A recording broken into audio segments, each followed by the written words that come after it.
What's up guys, welcome back to Bake It Better. It's a pretty dreary day here in my hometown, which calls for one thing. Everyone's 420 favorite, the brownie. Fudgy, rich, and irresistibly delicious. Whether you're a kitchen veteran or a baking novice, this is one treat you just have to have in your arsenal. So let's get baking. The first step in any baked item is to prepare the pans. I have some parchment circles cut out that I'm going to place into these sprayed pans.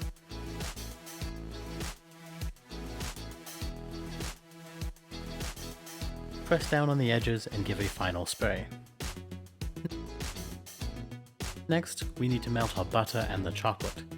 Instead of using the normal double boiler technique, I'm going to show you how to use only the microwave. So in a container large enough to mix the ingredients together, place in the microwave for 15 seconds. Give a little bit of a mix and return to the microwave for an additional 15 seconds. Repeat this procedure until all the butter and chocolate have fully melted and are well incorporated.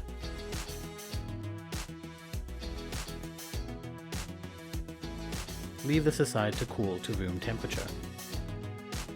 Next, we can add our room temperature eggs and the vanilla into a large bowl. Give that a little bit of a mix to break up the eggs, and then we can add in the sugar and the salt. Give it a mix to incorporate, but do not whip it. The more air that gets introduced to the batter means a more cake-like brownie rather than a fudgy consistency. Once the eggs and sugar are well combined, we can add in the room temperature butter and chocolate mixture.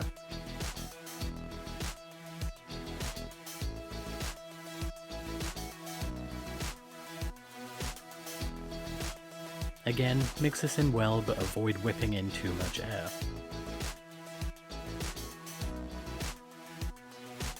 Once the mixture is incorporated, we can sift the flour in over top.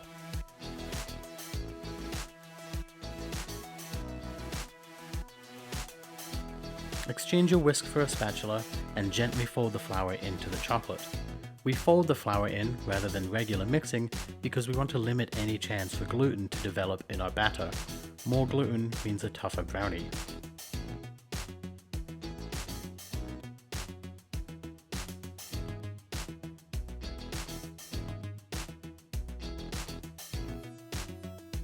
Once all the flour is folded in, we can pour the batter into our prepared pans.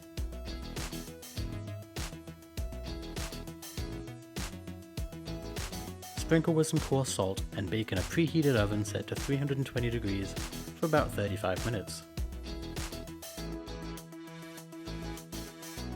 Once they are finished baking, let cool for about 10 minutes.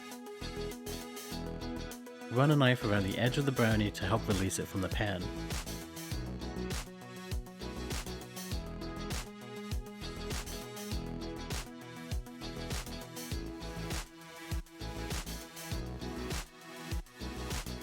Set aside to cool completely.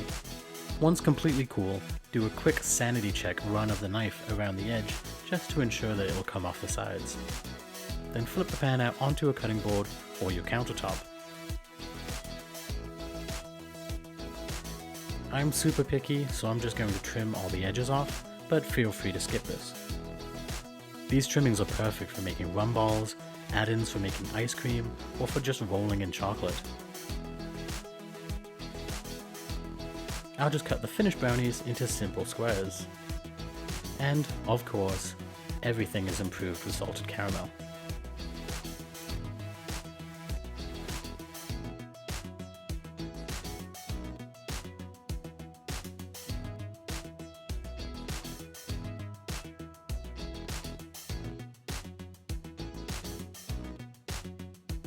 And here we are guys, super simple and the perfect mood booster for rainy days like today. I hope you give them a try. As always, you can find a copy of my recipe in the description below. Thank you for watching. I'll meet you back here in my kitchen for the next episode. I'll see you then.